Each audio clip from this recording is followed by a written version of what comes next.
Hi நண்பர்களே, நான் உங்கள் நந்தினி பேசுறேன். இந்த தகவல் உங்களுக்கு பிடித்து இருந்தால் சப்ஸ்கிரைப் பண்ணுங்க பிளீஸ். அன்றாட உணவில் 80% மக்கள் பயன்படுத்தும் மைதா மாவு உண்மையில் ஒரு மெதுவான விஷம் போன்றது. இன்று நாம் இந்த ஆபத்தான உண்மையை ஆராய்வோம். அதிர்ச்சியான தகவல். நாம் தினமும் சாப்பிடும் புரோட்டா, பிஸ்கெட், பேக்கரி பொருட்கள் எல்லாம் மைதாவில்தான் தயாரிக்கப்படுகிறதே. ஆம், மைதா எப்படி தயாரிக்கப்படுகிறது என்பதே அதிர்ச்சியூட்டும் விஷயம். கோதுமையின் முக்கியமான பகுதிகள் அனைத்தும் நீக்கப்பட்டு வெறும் ஸ்டார்ச் மட்டுமே எடுக்கப்படுகிறது. உம் அப்படியென்றால் கோதுமையின் நார்ச்சத்து, வைட்டமின்கள், தாதுக்கள் எல்லாம் போய்விடுகின்றனல்லவா? சரியாகச் சொன்னீர்கள். மேலும் மைதாவை வெண்மையாக்க பயன்படுத்தப்படும் வேதிப்பொருட்கள் புற்றுநோய்க்கு காரணமாக இருக்கலாம் என்கின்றன. அப்படியா?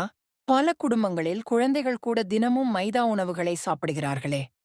ஆமாம், மைதாவில் உள்ள உயர் குலைசெமிக் இன்டெக்ஸ் காரணமாக இரத்த சர்க்கரை அளவு உடனடியாக உயர்கிறது. இது நீரிழிவு நோய்க்கு வழிவகுக்கிறது.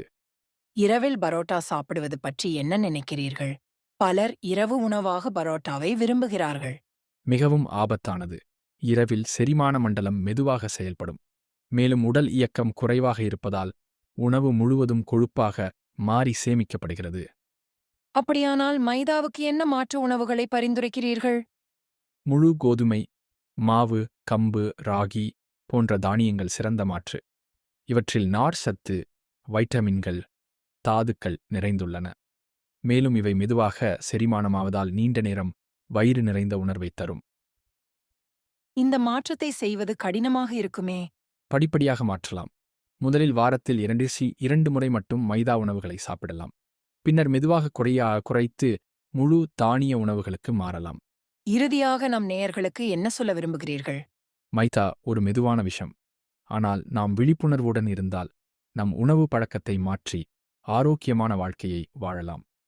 முழு தானியங்கள், காய்கறிகள், பழங்கள் நிறைந்த உணவு முறையை பின்பற்றுவோம். மிக்க நன்றி. அடுத்த வாரம் மற்றொரு சுவாரஸ்யமான தலைப்புடன் சந்திப்போம். வணக்கம். ஹாய் நண்பர்களே, இந்த தகவல் உங்களுக்கு பிடித்து இருந்தால் சப்ஸ்கிரைப் பண்ணுங்க பிளீஸ்.